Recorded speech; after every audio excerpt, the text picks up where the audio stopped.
Here's the big lie for entrepreneurs. If you get 1,000 of them and you say, just grab 1,000 people off the street and say, what is the opposite of success? 999 will say failure. But that's the big lie, because the opposite of success is not failure. The opposite of success is mediocrity. And failure is actually part of the success process.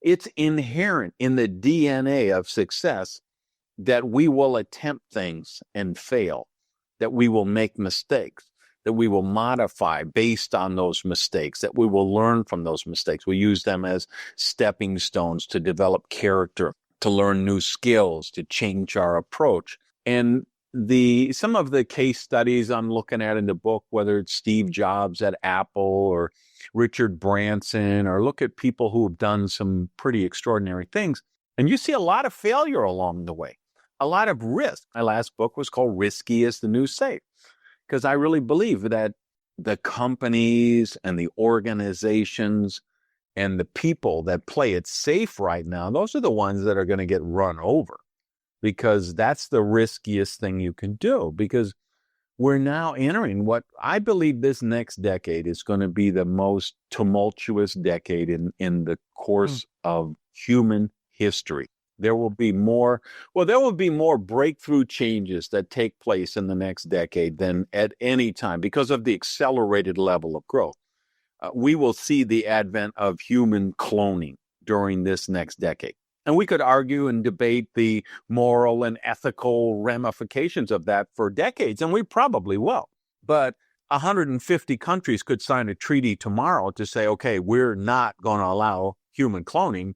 There will be some country somewhere that says, we don't have diamonds, we don't have oil, we don't have natural gas.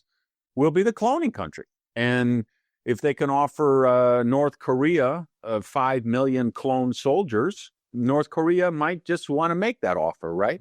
So cloning, genetic engineering, people are going to be able to order designer babies saying, I want the Peyton Manning quarterback gene. I want the Maya Angelou poetry gene.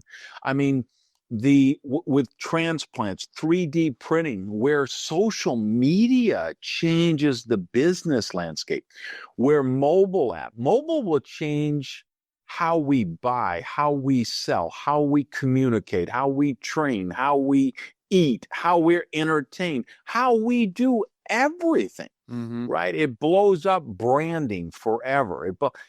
Mobile will change marketing more than radio, direct mail, TV, and the internet combined, right? So we're in this, the advance of artificial intelligence and getting closer and closer to the point where the acquired knowledge of AI is greater than all acquired human knowledge.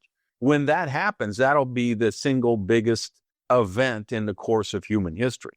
Whether you go back, whatever your belief system is, if you think we started 6,000 years ago with Adam and Eve, or go back 13 billion years to the Big Bang, there will be no event more important to human history than the second that artificial intelligence equals and then surpasses 1 second later all acquired human knowledge. And that could happen in the next decade.